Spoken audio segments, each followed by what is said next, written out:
Good morning, and welcome, gentlefolk, to Will It Crime.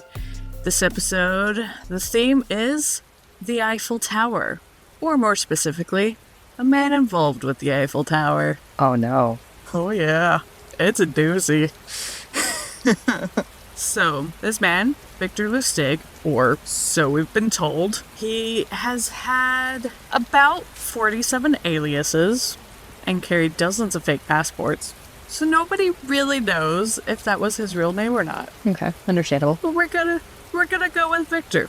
His name's Victor for this. For sake of, knowing who the hell we're talking about. Right. Anyway, he was born in Austria-Hungary in 1890. Around 19, he started gambling and getting into some nefarious activities. One of those nefarious activities was pursuing a woman that he shouldn't have, resulting in a very defining scar going down the left side of his face. From the woman? I hope so. No, from her boyfriend. Oh. Unfortunately, not from the woman. That would have been also a very interesting story. But no, her boyfriend was a little on the jealous side, which, fair. I get it. But yeah, started his career off strong with gambling. In about early 20th century, he started going on the transatlantic liners, going from Europe to the US, conning people along the way, mostly the rich. Okay, Robin Hood. Exactly. A little Robin Hood-esque. Very nice. We love to see it. But around, with the start of World War II, unfortunately, those transatlantic voyages were halted because war and such. So he decided he was just going to go to America and start new territory, claim new territory for himself in the U.S. Ranging from, let's see, okay. He started to gain a name for himself with the authorities at this point. Right.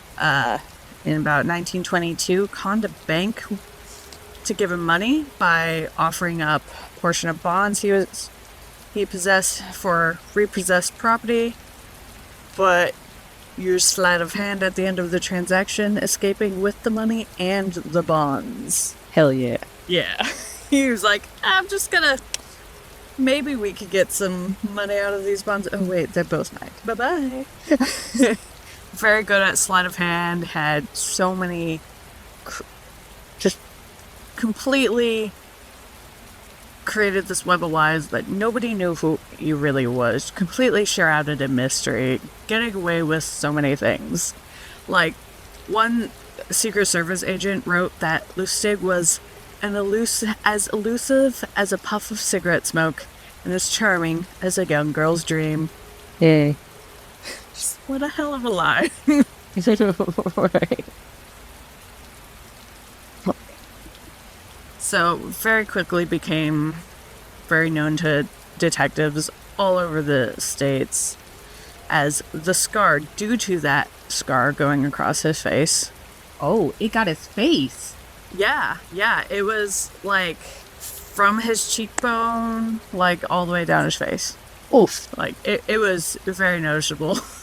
But, like, he would pull off various schemes, like fake horse races, feigning seizures during business meetings, just bogus real estate investments, just all kinds of things. Real quick, I just find it really funny that, like, his whole shtick would not be able to happen today because he doesn't...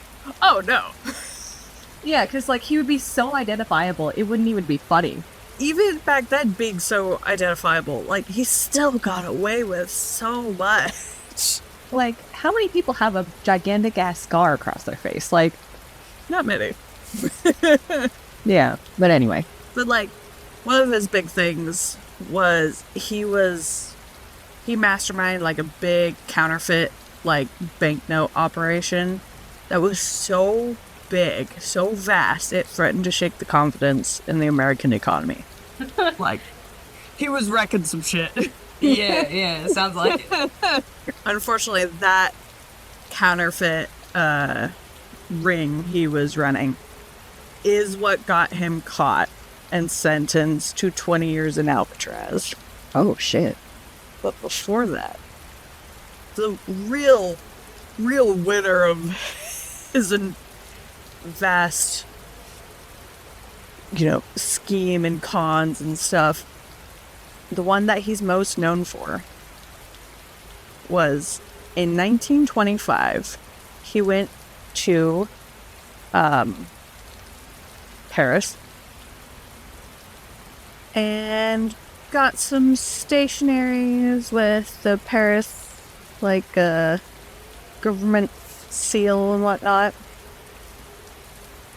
And got a nice little hotel room. Very fancy thing. Set up a big meeting with a bunch of scrap metal people. Oh, no. Oh, yeah.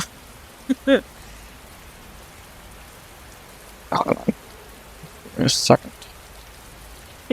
You gotta prepare for the punchline.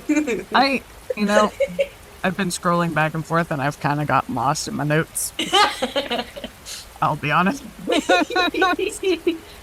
Should I have organized this better? Yes. Okay. So, it had the stationery with the French government seal. Went to the hotel. Created this big meeting with a bunch of scrap metal people, high up people in the scrap metal industry, and presented with this. Because of engineering faults, costly repairs, and political problems I cannot discuss, the tearing down of the Eiffel Tower has become mandatory. Oh. He reportedly told them, in that little hotel room, the tower would be sold to the highest bidder. The audience was captivated, and their bids flowed in. And apparently, he's done this more than once. To the Eiffel Tower? Bruh. To the Eiffel Tower. He is known to be the man who stole the Eiffel Tower. Not once, but multiple times. My God. You would think after the first time, people would be like, You would think. You would think they would learn. Maybe. Maybe we should, tell people we're never gonna sell this shit. But clearly not. No, clearly not. No, he did this multiple times. And on paper or, theoretically stole the Eiffel Tower. At least nobody... I haven't found anything of, if anybody actually went to the Eiffel Tower to try to start taking it apart. Yeah.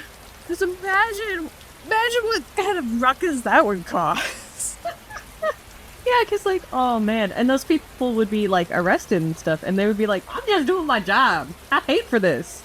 I paid for this. I was told it had to be torn down by government official. It's not. You're not a government official, ma'am. Sure. Whatever. But it's just sure. But apparently, Lustig had 10 commandments of the con. Just 10 solid rules he lived by to be the con artist that he was. Alright, let's hear it. Be patient. Be a patient listener. It is this, not fast talking, that gets a con man his coops. Okay. Never look bored. Wait for the other person to reveal any political opinions, then agree with them. Let the person reveal religious views, then have the same ones. Hint at sex talk, but don't follow it up unless the other fellow shows a strong interest. Never discuss illness unless some special concern is shown. Never pry into a person's personal circumstances. They'll tell you all eventually. Never boast. Just let your importance be quietly obvious. Never be untidy, and never get drunk. Yeah, because I can imagine getting drunk would get you in a lot of trouble, because... Yeah, I can imagine some things might slip through the cracks at that point. Loose lips, sink ships, and all that jazz. Yeah.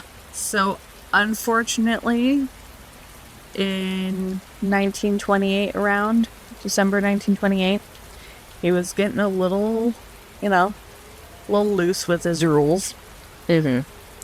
and decided to be a bit more ballsy and crept up the stairs of the big businessman's house he was trying to, make a deal with, and stole $16,000 from a drawer. 1928. That's like buku bucks money. Probably a hell of a lot. Let's see, what's the inflation for that? Let's see. I think it depends on which inflation calculator you use. So one of them says 283,695. And another one says 63,988. That is a stark difference. That is. Good. Oh, wait, no, the 63,000 one is from 1980. I put 1928. Stupid. Okay, so the 1928 inflation is the $283,695. Oh my god, that's life-changing money. Oh, God. Even 16 grand is... Well, yeah, but like... I would not complain. No, yeah. I would 16 grand. That's my student loans, man. Yeah. But yeah, he just went up to this guy's, private room or whatever and just yoinked that from a drawer. And, of course, immediately got caught. Well, yeah, obviously. And, while he was in jail, had the audacity to trick sheriff into his, money box scheme, which basically gave him counterfeit cash. I was just like, this is real. I promise you. And then was just like, actually, it's not. And he did this multiple times to, cops and Secret Service people, and just... Do the cops not talk to each other? Do they not, be like, oh, be careful, the one with a big-ass scar on his face. He scams people. This was the 20s, God. Communication was a little bit more difficult back then. But it's just like, sir, what are you doing? If one person had just said something, I bet they were embarrassed about being conned, which is probably why they didn't say anything, especially back then. But stupid. One person said something, none of that would have happened. Oh my god. Oh yeah. So in 1935, the stick escaped from the inescapable federal detention center in Manhattan. He fashioned a rope from bed sheets, cut through his bars, swung from the window like an urban Tarzan. This is all very cliche, and I'm just like, this is shit in movies. I think there is actually a movie made about this guy. But it's just like, the shit people got away with back then. Yeah. And I mean... is wild. I bet a lot of this is also, gotten to folktale status, where it's it gets a little bit more exaggerated as it goes. Oh yeah, probably. Because, I feel like there was a couple times reading about this guy that I'm like, is this just a book? Is this real? It doesn't feel real. But it's you swing out of a window, you're gonna gain a crowd. And he did. Well, yeah. And, he pretended to be a window cleaner as he was, coming down the building. And then gave his audience a polite bow. Of course he did. And then ran away. She's like, dude, what the hell? It's just so wild. And, he didn't get super far. Well, he had a whole ass audience. Yeah. He eventually got caught again. That same year or whatever. Yeah. And, this is FBI, this Secret Service agents that were, tracking him down forever. And they finally got him again. They all, circled around him. And he just kind of looks at them and he's like, well, boys, here I am. Just sir. This man. Yeah. Anyway, this is about when he got sentenced to Alcatraz for 20 years. And unfortunately, when he got to Alcatraz, they like hosed him down like with cold seawater and made him walk through the prison just nothing on, butt naked. And unfortunately, due to the weather and the cold, he did get sick. Oh no. He filed like over 1,000 like medical requests and prescription, like over 100, couple hundred prescriptions, like trying to get help. But the prison was just like, no, you're faking it. Like, this isn't real. Like, you're just trying to escape again. And so eventually he went to a different facility. It was, you know, a like prison facility, but to get medical treatment. Yeah. And unfortunately, he very soon passed away from complications with pneumonia. Yeah. Very rough. And the person that like registered his death, his occupation was apprentice salesman. Because yes, he was certainly a salesman. What?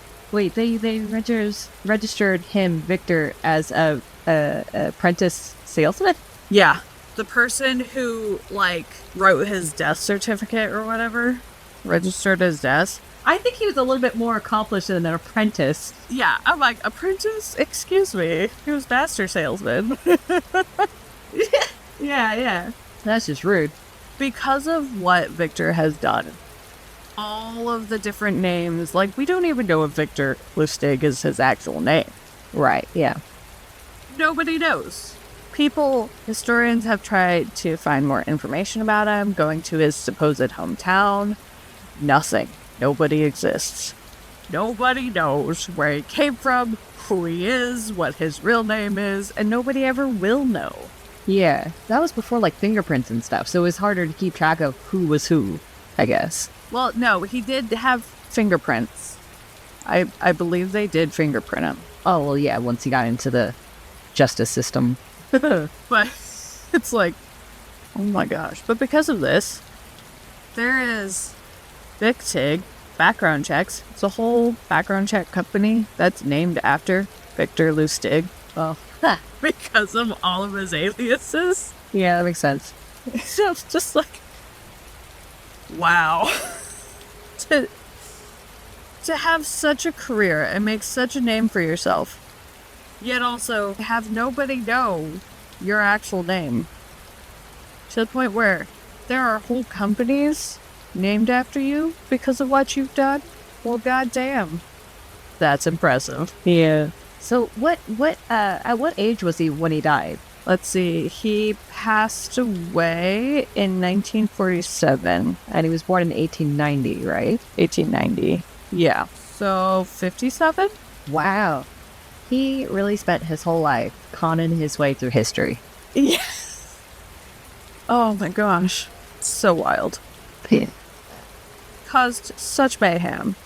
Oh, yeah. Like, I'm so confused on how he managed to get so many documents or so many, like, pieces of paper with the seal of the Parisian government. Oh no. Like, y'all, after the first time that leaks, would you not be keeping that shit under lock and key? You would think like one time. Right. One time and like that's it. No. Multiple times. The man had somebody on the inside. He seduced him. He had to, obviously. Yeah.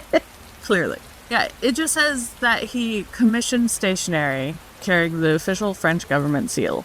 I'm like, commission from who? How did you have friends? Yeah. So perhaps he had like a forger friend or something.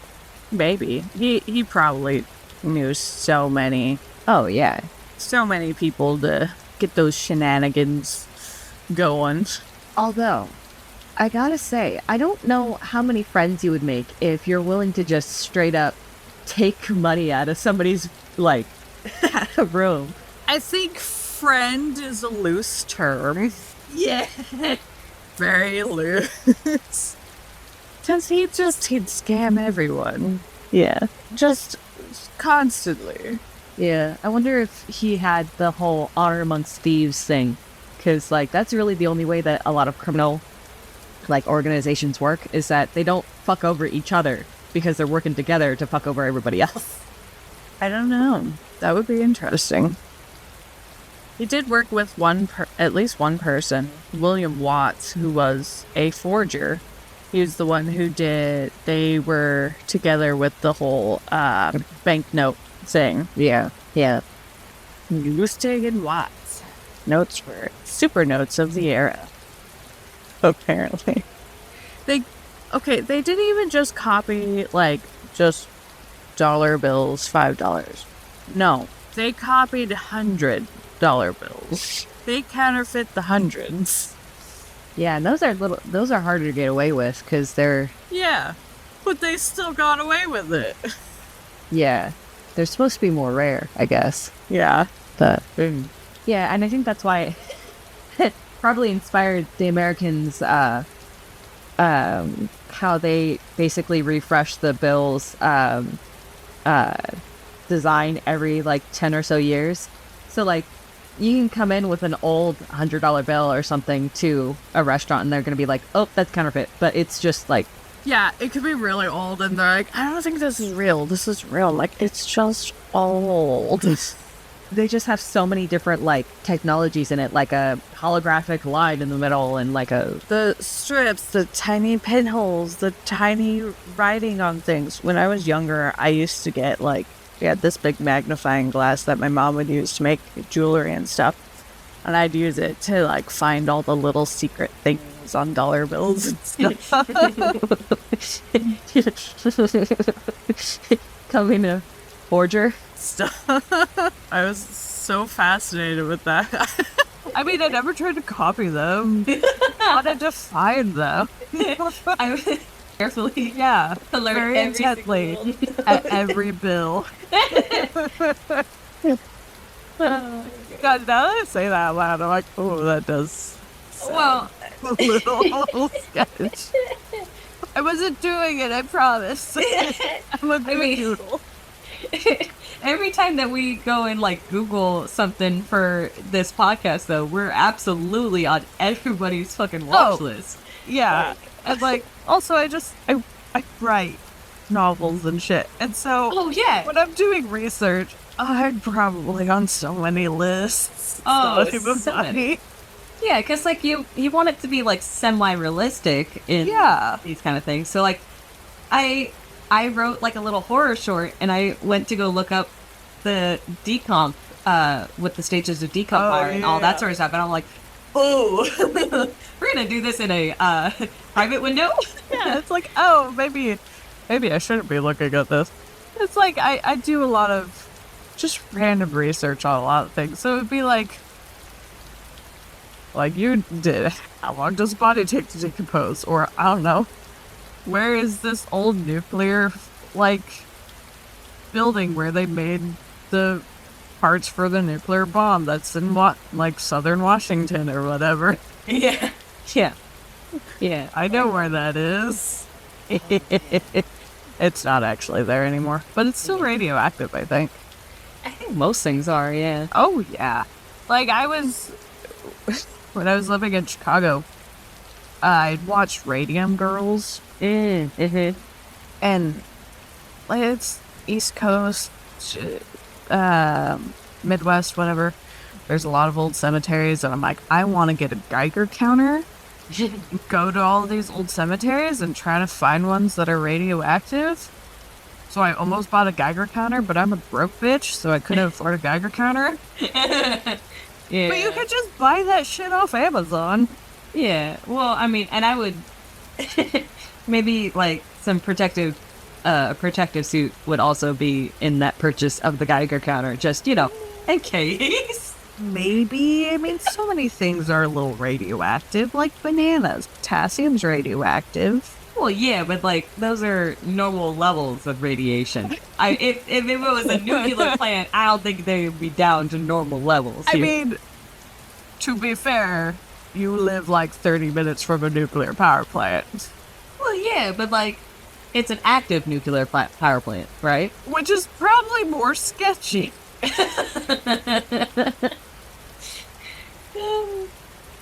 Really? But, yeah. We went off on a tangent. Wow. We did. Okay. Maybe we should just make a random ass podcast where we just talk about shit. Yeah. But yeah, it's just the things people just have the confidence to just do. Yeah. Like, he walked in there just with his whole chest and been like, give me money. Yeah. Yeah. Like, half of those were just like, hey, you should give me money. Just straight up asking for it. It's like, okay. I wish I had just like even a speck of that confidence. Yeah. Yeah. It's just wild. And what's wild is I had never even heard of this guy before this. Yeah. Even though he was so widely known back in the day. They don't want to give anybody any ideas. I know. They don't want to encourage anybody. Like, maybe we should sweep this under the rug. Like, yeah, let's not. I wonder if anybody else has tried to steal the Eiffel Tower again. Yeah, I mean, it wouldn't surprise me. People are dumb. Yeah, I was gonna say very smart in a very sarcastic way, but I think that's a better way of putting it. Nah, people are dumb. So he was born 1890, and he started at like what? You said 19? Yeah, he started gambling at 19. Yeah, wow. And one thing led to another. Right. He apparently he learned very quickly as a child and just picked things up very easily. Yeah. Got real good at sleight of hand and everything, so. Damn those smart kids, huh? Yeah. Like, people said, like, he could make a deck of cards do anything but talk. That doesn't surprise me. It's like, wow. I can make a bridge, that's about it. Yeah. Yeah, I can barely shuffle. I can shuffle and bridge. Woo! That's because my grandma taught me that. I can barely shuffle, and that's only because Mom's not able to do it much anymore. And so, whenever she wants to play a game, she's like, you shuffle half, I'll shuffle half, because the decks are always, like, fucking gigantic on the games we play. Dude, when they're the thick decks, like, it's hard. Or, like, really crisp cards, new cards, it's a struggle. I like the old ones. Yeah, yeah. They're a lot easier. But yeah, when I was younger, we'd go to my grandparents' house for the summer, and my grandma would be like, we're playing poker. And she taught me how to shuffle when I was younger. So, from a young age, I've been playing poker. Yeah. Don't ask me to play now. I have no idea. Yeah, I played it once, and then I was like, I don't know anything. I managed to win. It wasn't like an official tournament or whatever. It was just like a tournament in college because we're all bored college students. But we had a Texas Hold'em tournament one day. And I managed to win. I have no idea how. You got that, the resting bitch face to scare him off. Resting bitch face and giggling because I'm nervous, so people think I have something that I don't have, and so it was just chaos. And I don't know how I did that. Just like, I don't know what I'm doing. Woo! But I won. That's crazy though.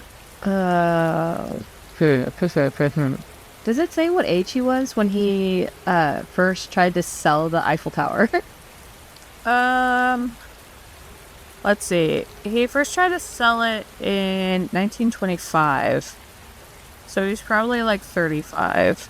35. Okay, so he did like get a good 20 years of experience first before he tried to go there. Yeah. So it wasn't like his first thing he tried to do. He was doing No.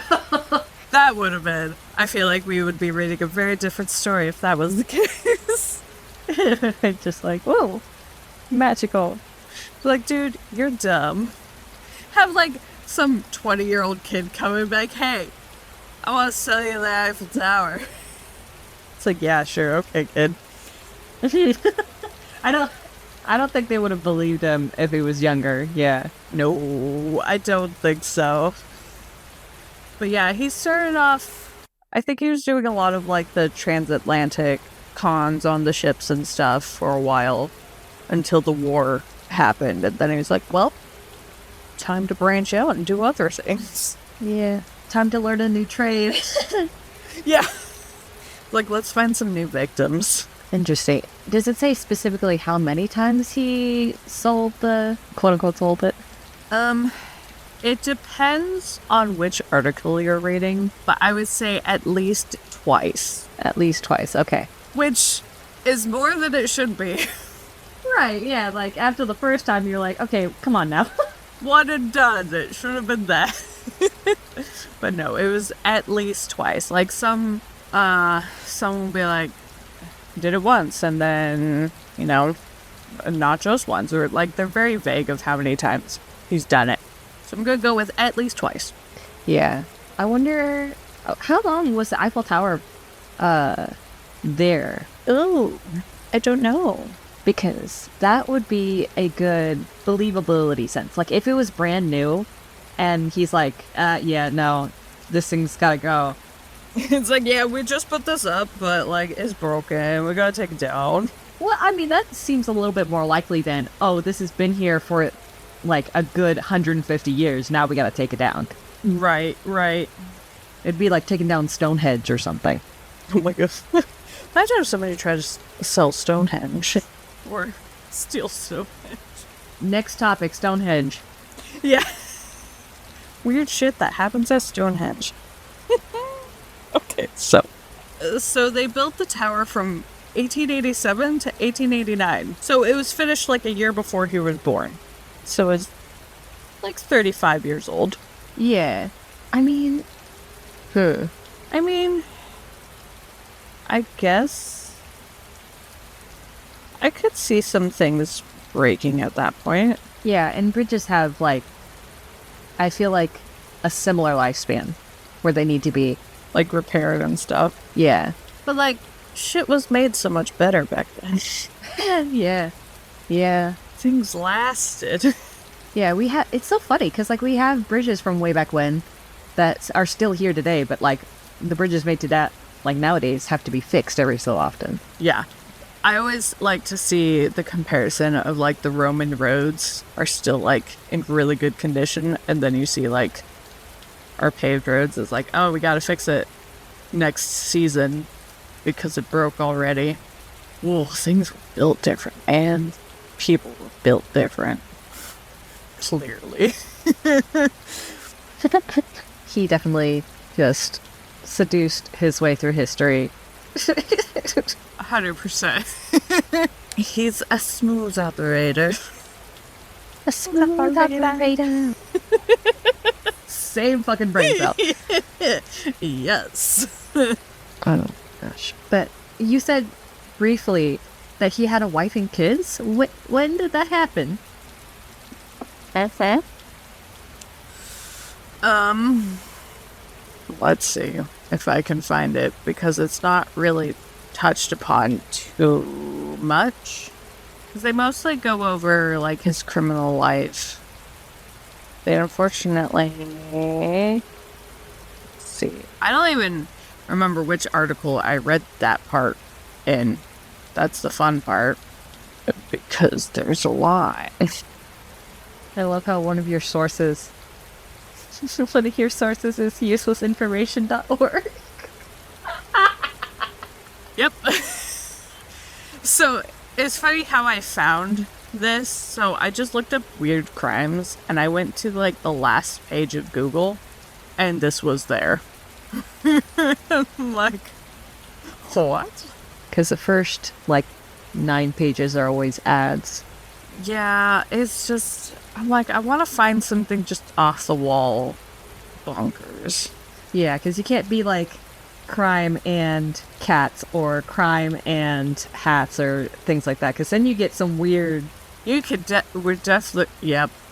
You get, weird things happen. You get Don't Fuck with Cats, the documentary, or the fact that most serial killers kill small animals before they go into, people. Yeah, that's like one of the big, like, tests to see if somebody's, like, more likely, like, in childhood, if they're, like, prone to, like, playing with fire, harming or killing small animals, wetting the bed. Like, it's really weird. But, yeah, that's definitely one of the things.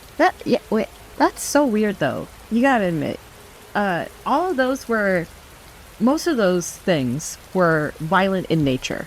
Fire, torturing, killing small animals.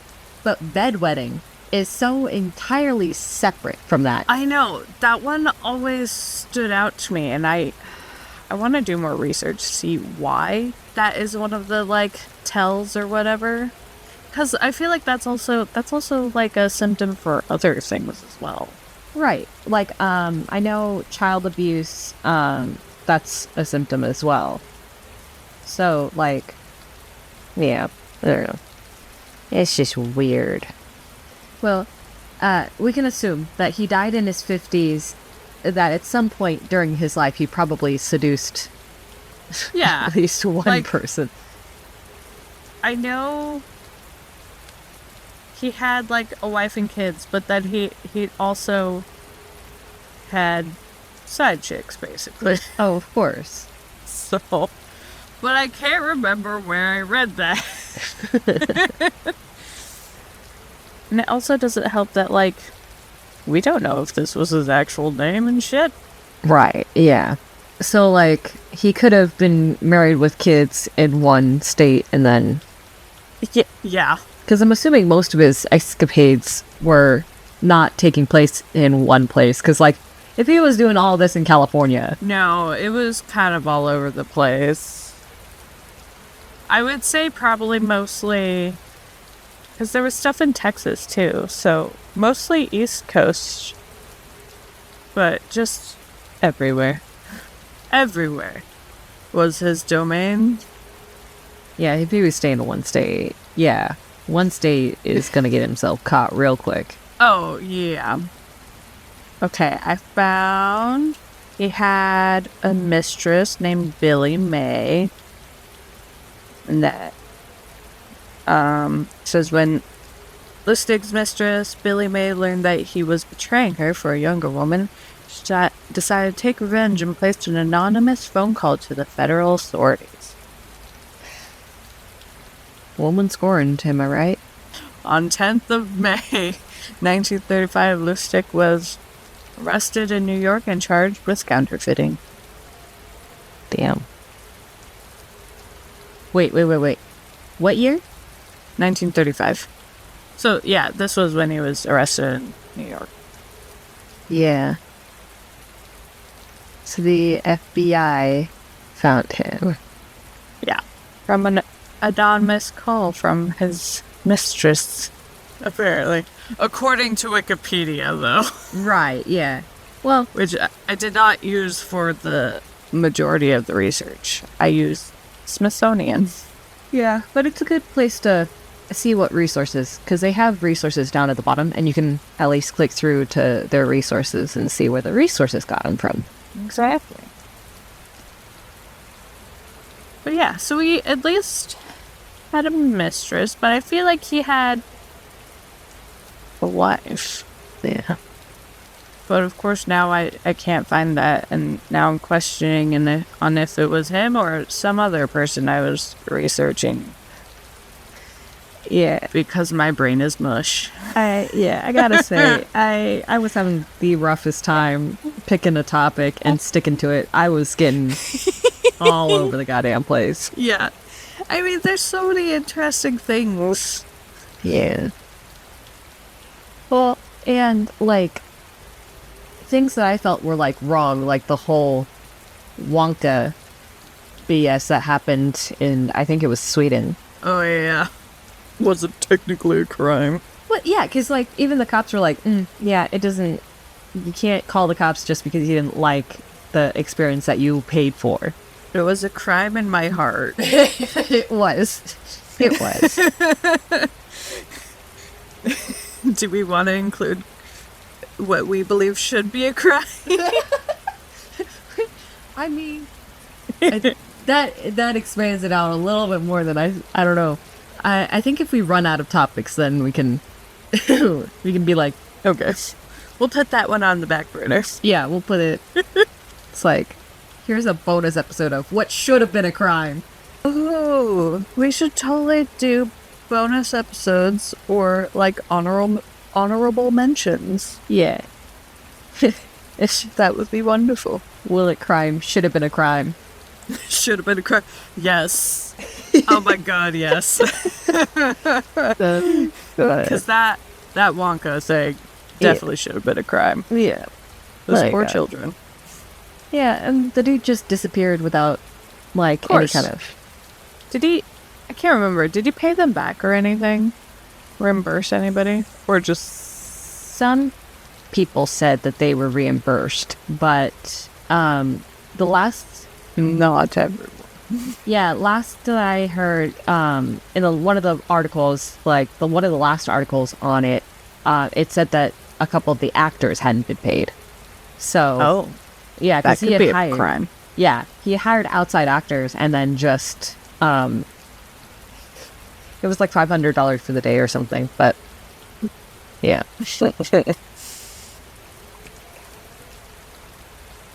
People are wild.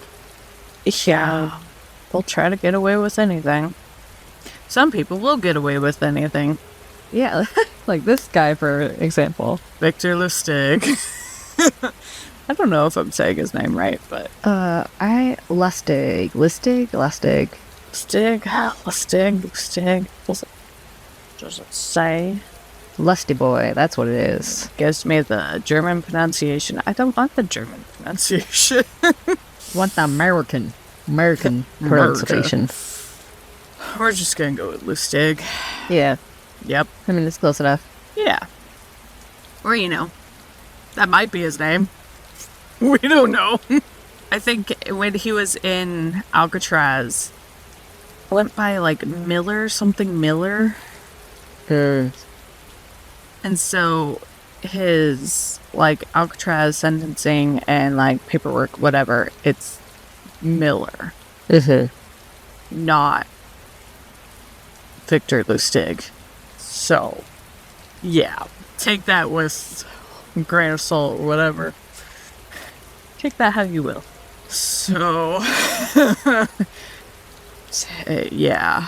It needed some interpretation, I feel like, with some of the research. Yeah, for sure.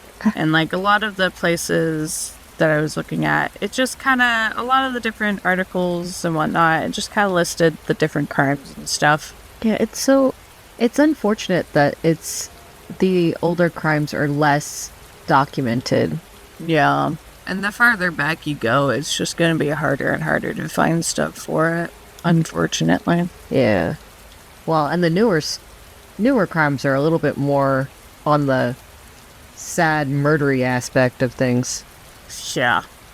So it's just like I feel like the fun crimes are long gone. Yeah. Because people don't want to do fun stuff. They want to do bad stuff. This sounds so bad. But it's he never, as far as I know, he never killed anybody. Yeah. They're just screwing them over. But it's didn't kill anybody. Call that a win. Yeah. But yeah, so apparently, the Eiffel Tower will crime. Yep. It will definitely crime. It will definitely crime. We'll be involved in a crime. Yeah. Any other interesting tidbits or anything like that? I think we covered everything that I know, at least. I'm sure there's probably more stuff out there with him, but... Yeah, but...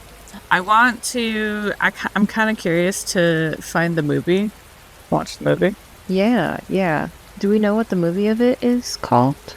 I'm pretty sure The Man Who Stole the Eiffel Tower. That's, pretty self-explanatory then, huh? Yep. That's the movie. It's on IMDb. Let's see what it says. When was it made? There's not much on IMDb about this movie. Yeah, there's a bunch of little short things about it, short videos about it, but oop. Part 1, The King of Con Artists. How many things are there? Looks like there's more than just one movie.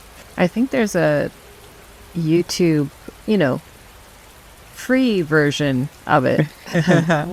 I see.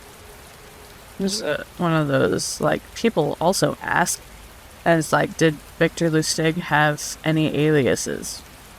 Yes. 47. A lot. Many. Many aliases where we don't even know what his actual name is. Yeah. There's also one on Daily Motion as well, which is interesting.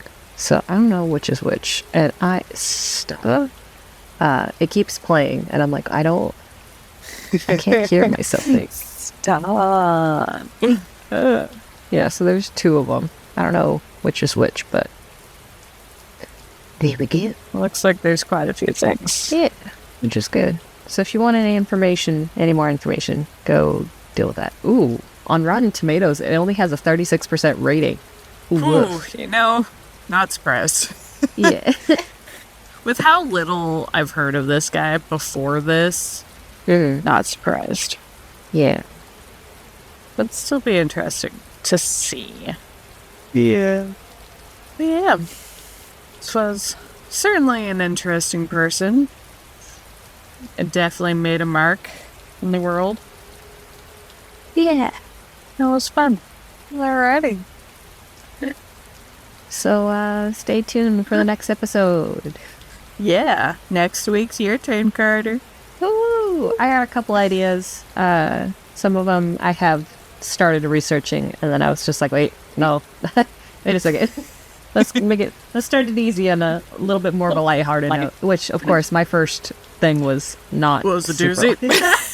Was not lighthearted at all. I came in with the palate cleanser. Yeah. I'm gonna see if I can find a palate cleanser, like a lighter note, but I'm just very good at finding the bad ones. I feel like the bad ones are the easiest ones to find. There's a lot, unfortunately. People are so fascinated that you get more of the details of, like, the minute-by-minute account. Yeah. Which is... Yeah, for sure. Depressing. Yeah. All right. Well, until next time, we shall see you then. Okay, bye. Bye-bye.